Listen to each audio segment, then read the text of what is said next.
Railway station पर भूतों की बारात। एक हिमानी नाम का गांव था। गांव से कुछ ही दूरी पर एक भूतिया रेलवे स्टेशन था।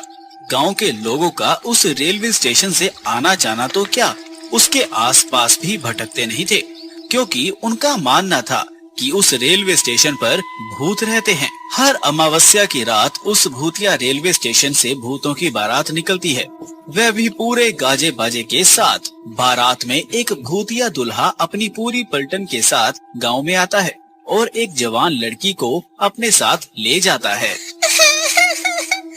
आज फिर वही मनोज अमावस्या की काली रात आ गई। घर में एक जवान बेटी है, कैसे मैं उसकी रक्षा करूं?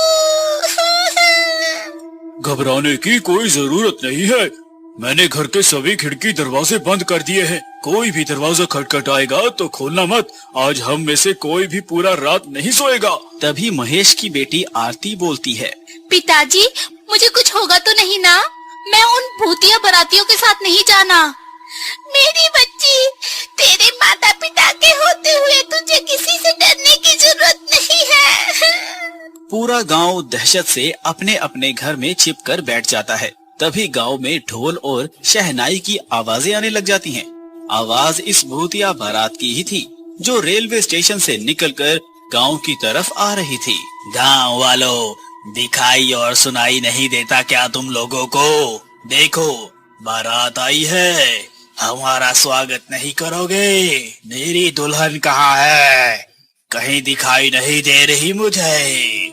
अब भूतिया बारात गांव में आ चुकी थी। सुमन अपनी फूल जैसी बेटी को एक कोने में छुपाकर बैठी हुई थी।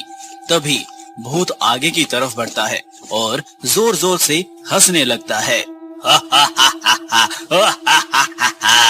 आज तो मेरी शादी है, बिना दुल्हन लिए मैं यहाँ से जाने वाला नहीं हूँ। तुम गांव वाले मेरी दुल्हन को साथ विदा करते हो या मैं खुद तुम्हारे मातम के साथ उसे अपने साथ ले जाऊं? गांव में पूरा सन्नाटा था, मानो गांव में कोई इंसान ही नहीं रहता हो।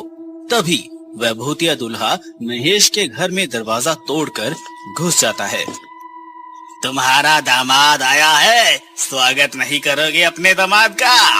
मेरी बेटी को छोड़ दो, वो अभी बच्ची है।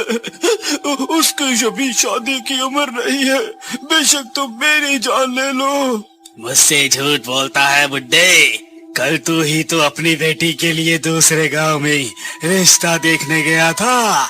मुझे सब पता है, सब पता है मुझे। मेरी बेटी को हाथ लगाने की कोशिश मत करना। मैं उसकी माँ हूँ। मैं अपने जीते जी अपनी बेटी की शादी एक भूत से नहीं होने दूंगी। फिर क्या था, उस भूतिया दूल्हे को बहुत गुस्सा आता है और वो आरती के माता पिता को वहीं जान से मार देते हैं। आरती अपने कमरे में जैसे तैसे छुपकर बैठी थी। माँ, पिताजी, छोड़ो मुझे, मुझे अपने माता पिता के पास जाने दे। पर वो भूत उसकी एक नहीं सुनता। वो आरती को अपने साथ उसी भूतिया रेलवे स्टेशन में ले जाते हैं। अगली सुबह होते ही सिया और उसके परिवार के सांस में सांस आती है। कल तो हमारी बच्ची बाल बाल बच गई, पर जो सुमन के परिवार के साथ हुआ वो बहुत बुरा हुआ। ऐसा नहीं होना चाहिए था। पर हम कब तक अपनी बेटी की रक्षा करते रहेंगे? एक ना एक दिन तो वो भूत हमारी बेटी को भी उठा कर ले जाएगा। उस रात के बाद पूरे गांव में डर का खौफ छाया हुआ था। हर जगह मातम बिखरा हुआ था। गांव वाले मिलकर आरती के माता पिता का अंतिम संस्कार कर देते हैं, लेकिन पूरे गांव वालों की जुबान पर बस भूतिया बारात की ही बातें थी। अरे गांव वालों, ये सब कब तक चलेगा? वो भूत बेधड़क आते हैं और हमारी आंखों के सामने हमारी बेटियों को उठाकर चले जाते हैं और हम बेबस लाचार बस देखते रह जाते हैं। महेश की बेटी आरती हमारी भी तो बेटी थी ना? बिल्कुल सही कह रहे हो। इस गांव की हर एक बेटी तो हमारी बेटी जैसी ही है। उन सब की रक्षा करना हम सब का फर्ज है। हम सब गांव वाले मिलकर उस भूत का सामना करेंगे, तुम चिंता मत करना। वह तो सब सही है भाई, लेकिन हम कब तक अपनी बेटियों को कवारा रखेंगे? जिसकी भी बेटी जवान और शादी के लायक होती है, पता नहीं कैसे उस भूत को पता चल जाता है और वो उसे उठा के अपने साथ ले जाता है। मेरी बेटी भी है और उसकी भी अब शादी होने वाली है। मैं कैसे अपने कलेजे के टुकड़े को उस भूत के हवाले कर दूं? अगले दिन पूरा गांव किशन की बेटी सिया की शादी में लगा था। एक तरफ सजावट तो दूसरी तरफ मिठाइयाँ बन रही थी। अब फेरों का समय था। दुल्हा दुल्हन मंडप में बैठे हुए थे कि तभी अचानक रेलवे स्टेशन से भूतिया बारात गांव की तरफ आ जाती है। सभी गांव वाले भूतों को देखकर अपने अपने घरों में छिप जाते हैं। अरे गांव वालों, तुम सबने तो मेरा साथ देने का वादा किया था ना, और कहा था कि हम इन भूतों का मुकाबला करेंगे। अब क्या हुआ तुम्हारे वादे का? तभी किशन की बेटी सिया और पत्नी यशोदा भी वहां आ जाती हैं। तुम्हारा ये साहस कि मेरे बिना तुम अपनी बेटी की शादी करने चले थे।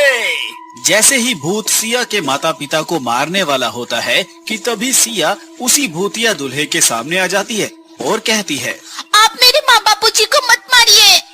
अच्छा, छोड़ दूं? इसे मैं बस एक ही शर्त पर छोड़ूंगा, अगर तुम मेरे से शादी करोगी। नहीं नहीं मेरी बच्ची, शादी के लिए तू हाँ मत भरियो। तेरी शादी से अच्छा है कि ये भूत हमारी जान ले ले। माँ, पिताजी, अगर इस भूत से शादी करने से आप दोनों की जान बचती है तो मैं ये शादी जरूर करूँगी। ये कहते ही भूतिया दूल्हा अपने बैंड बाजे के साथ सिया को अपने साथ भूतिया रेलवे स्टेशन की ओर ले जाने लगता है। रुक जा मेरी बेटी, तू ऐसा मत कर। किसी गांव वाले की हिम्मत नहीं होती कि उस भूतिया बारात का सामना कर सके, क्योंकि उस बारात में एक से बढ़कर एक खूंखार और चुड़ैल मौजूद थे। वहीं अशोक नाम का व्यक्ति अभी हाल ही में गांव में आया था और ये सब देखकर वो कहता है, ये ठीक नहीं किया हम सब ने। मेरी भी एक बहन है और उसकी भी उम्र शादी के लायक हो गई है। क्या उस सिया की जगह मेरी बहन होती तब भी ऐसा ही करते हम लोग। गाँव की बेटियों को हम यूं ही उन भूतिया बारातियों के हवाले करते आ रहे हैं। कल को मेरी नीलम का नंबर ना हो। भैया भाभी, मुझे बहुत डर लग रहा है। आए दिन इन भूतों का खौफ बढ़ता ही जा रहा है। दुल्हन का वो सुहाग का जोड़ा उनके मौत के जोड़े में तब्दील होता जा रहा है।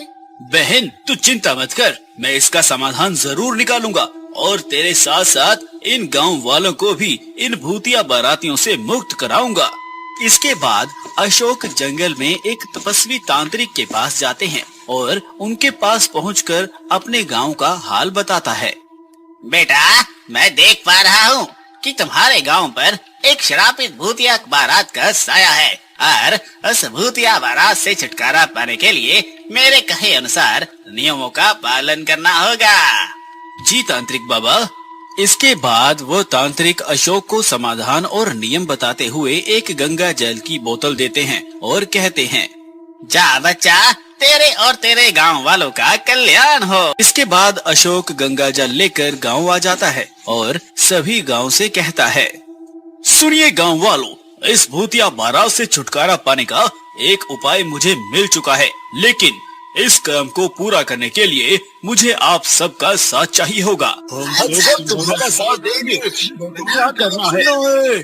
बस आप सब एक काम कीजिए कि आज की रात शादी का प्रबंध कीजिए, बाकी सब मैं संभाल लूंगा। अशोक के ऐसा कहते ही पूरा गांव शादी की तैयारी में लग गया और ऐसे ही अब रात हो चली थी और शादी की बात उन भूतिया बारात को भी पता चल गई थी, जिसके बाद वो भूतिया बारात बैंड बाजे के साथ गांव में आ खड़ी हुई। कहाँ है मेरी दुल्हन? बताओ, कहाँ है मेरी दुल्हन? भूतिया दूल्हा मंडप में एक दुल्हन को देखता है और उसे अपने साथ भूतिया रेलवे स्टेशन के अंदर एक पुरानी सी ट्रेन के डिब्बे में लेकर चला जाता है, जहाँ पर बहुत सारे कंकाल ही कंकाल पड़े हुए थे। तभी वह दुल्हन घूंघट उठाते हुए कहता है, ये नहीं तुम्हारी दुल्हन, कर लो अब शादी। धोखा हुआ है मेरे साथ, धोखा, मैं तुम्हें नहीं छोड़ूंगा। भूत के ऐसा कहते ही अशोक अपने हाथों में छुपाए हुए गंगा जल को उस ट्रेन में पड़े कंकाल के ऊपर छिड़क देता है और बाहर निकल जाता है, जिसके बाद उस पूरी ट्रेन में आग लग जाती है और वो भूतिया बारात उस आग में भस्म हो जाती है। अशोक के इस काम से अब गांव में बेटियों की शादी अच्छे से होने लगती है और सब कुछ ठीक हो।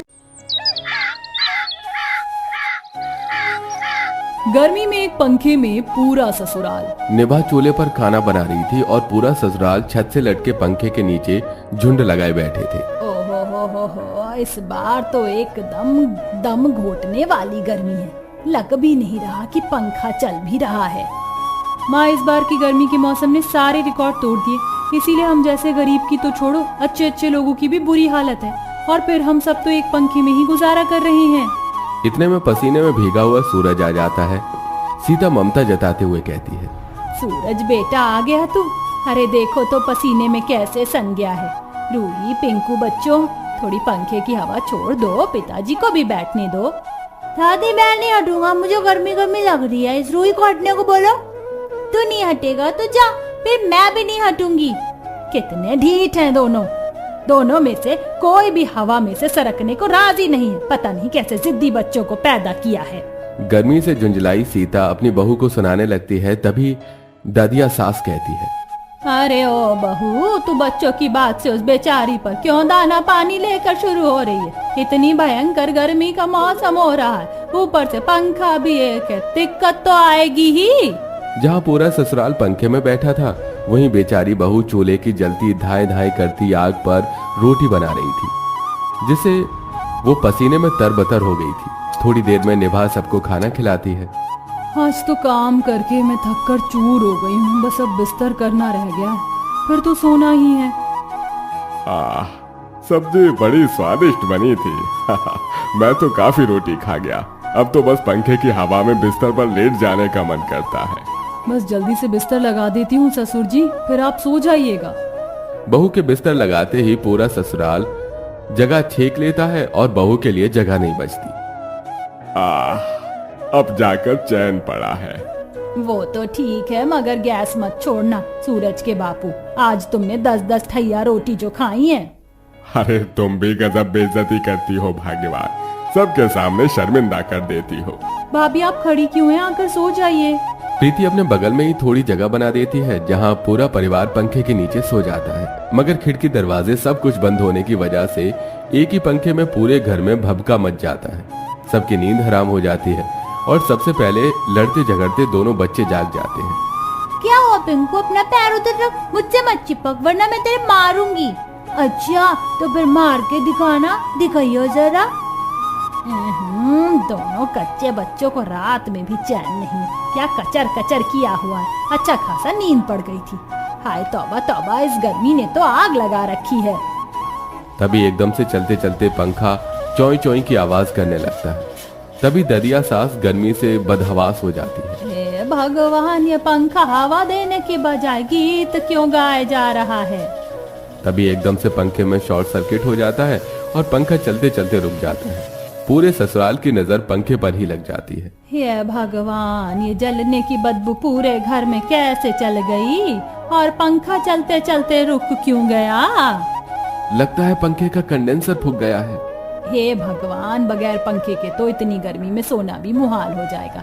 अरे बहू, कम से कम खिड़की दरवाजे ही खोल दे, ज्यों ही बाहर से थोड़ी ठंडी हवा तो आएगी। जी माँ जी। बहू दरवाजे खिड़कियां खोल देती है, लेकिन बगैर पंखे के घर के अंदर पूरा गरीब ससुराल पसीना पसीना हो जाता है। इतनी गर्मी में तो नींद पड़ने से रही। अरे बहू, ले चल बाहर बिस्तर, चार दीवारी में दम घोटू गर्मी हो रही है, सांस भी नहीं आ रही। गर्मी से बेहाल पूरा ससुराल सोने के लिए बाहर आंगन में आता है। हाँ, कम से कम अंदर से थोड़ी तो राहत है बाहर में। अरे सो जाओ सब, देखो पत्ते तो हिल डुल रहे हैं, थोड़ी देर में हवा चलेगी तो नींद आ जाएगी। तभी एकदम से एक हवा का झोंका चलता है। ससुर राम प्रसाद बड़ा खुश होकर हवा खाते हुए कहता है, आहा, इस प्राकृतिक पेड़ पौधों की हवा के आगे तो पंखा, कूलर, क्या एसी भी फेल है। हाय हाय हाय, ओ हो।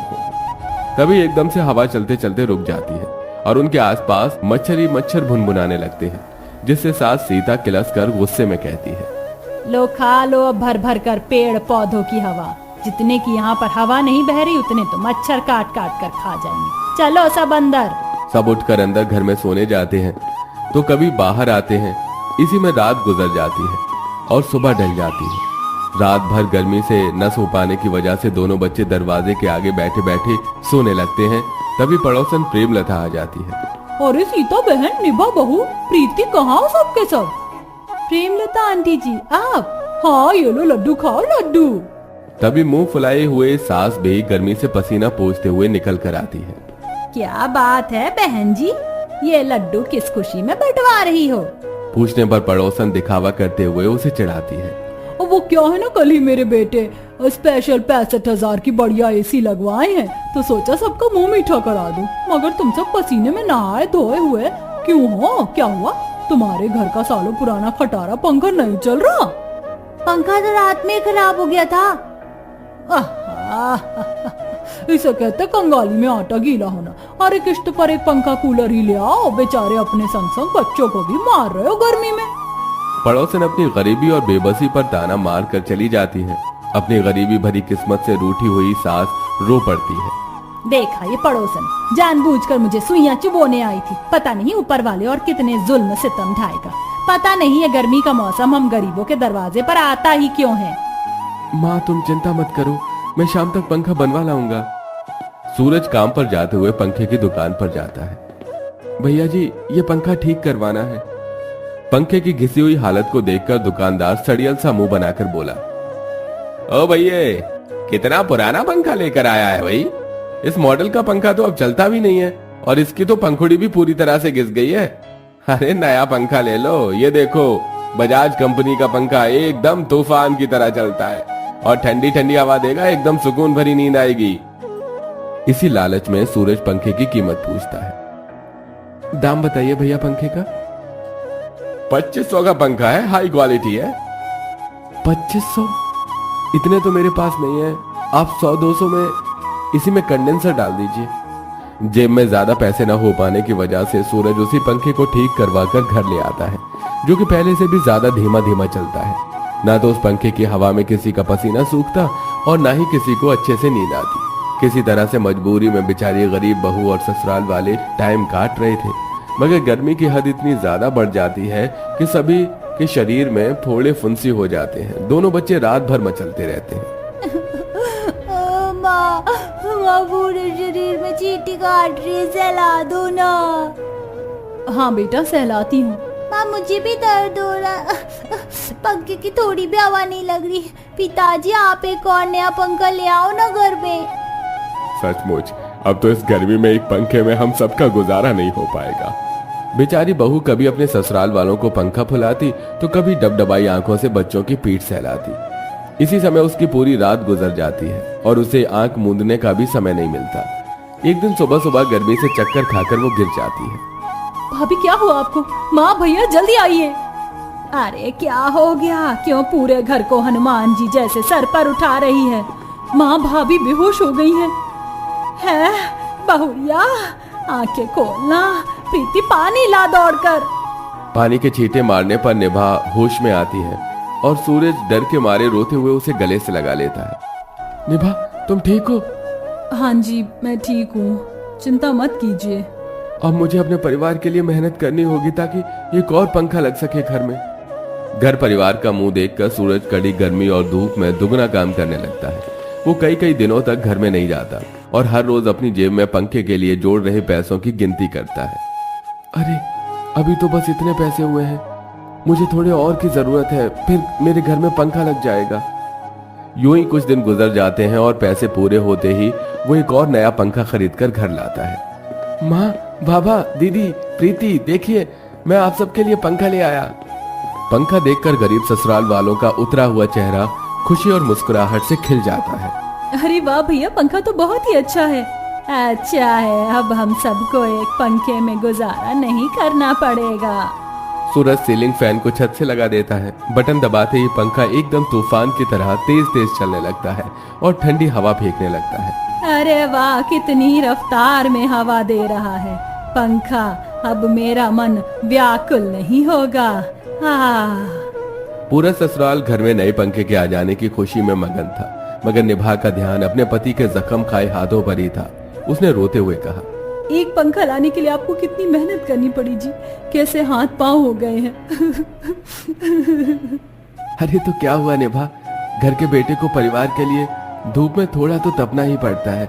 मैं ठीक हूँ अब। अब गरीब ससुराल में से एक पंखे की समस्या टल चुकी थी। जहां आधा ससुराल एक पंखे में सोता तो बाकी का आधा ससुराल दूसरे पंखे में, जिससे सबको बराबर हवा लग पाती थी।